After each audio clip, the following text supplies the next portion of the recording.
আসসালামু আলাইকুম। আশা করি সবাই ভালো আছেন।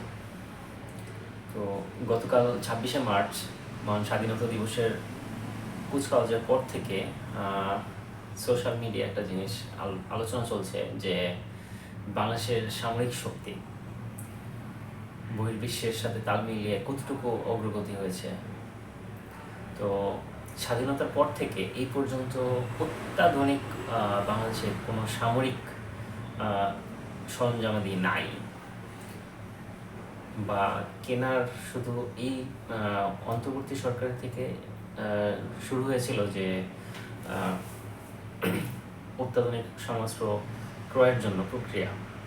তো যাই হোক, এখন এই যে বিগত স্বাধীনতার পর থেকে যে সরকারগুলো পরিবর্তন হলো, কেউই কিন্তু এই উদ্যোগটা গ্রহণ করে নাই, যার কারণে বাংলাদেশ সামরিক শক্তিতে অনেক পিছিয়ে গেছে। ভালো প্লেন নেই।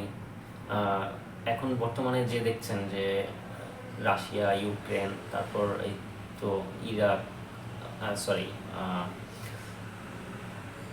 এই যে ইসরায়েল, তারপর যে দেশগুলোর যে যুদ্ধ চলছে, সৌদি, কাতার, দুবাইয়ের মধ্যে বিভিন্ন সামরিক ঘাঁটিতে হামলা করতেছে অত্যাধুনিক মিসাইলের মাধ্যমে।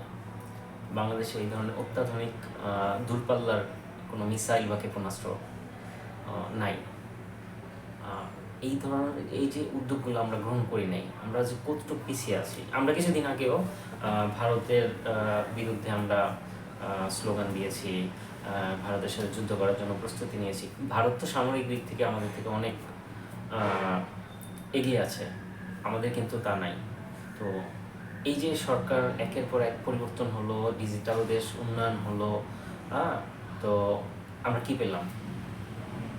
বাংলাদেশের সামরিক শক্তিতে কি পেলাম আমরা? কিছুই তো নাই। নিজস্ব রাডার শক্তিও ছিল না, আশ্চর্য বিষয়।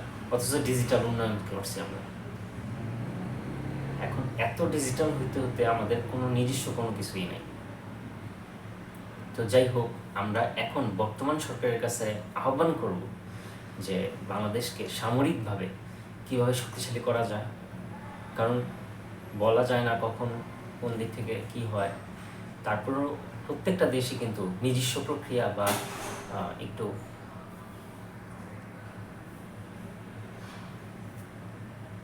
নিজেদেরকে সক্রিয় করার চেষ্টা করছে, অ্যাডভান্স থাকার চেষ্টা করছে। তো আমরা চেষ্টা করব, আশা করব যে বর্তমান সরকার যেন এই উদ্যোগগুলো গ্রহণ করে এবং বাংলাদেশকে সামরিকভাবে শক্তিশালী গড়ে তোলে। ধন্যবাদ।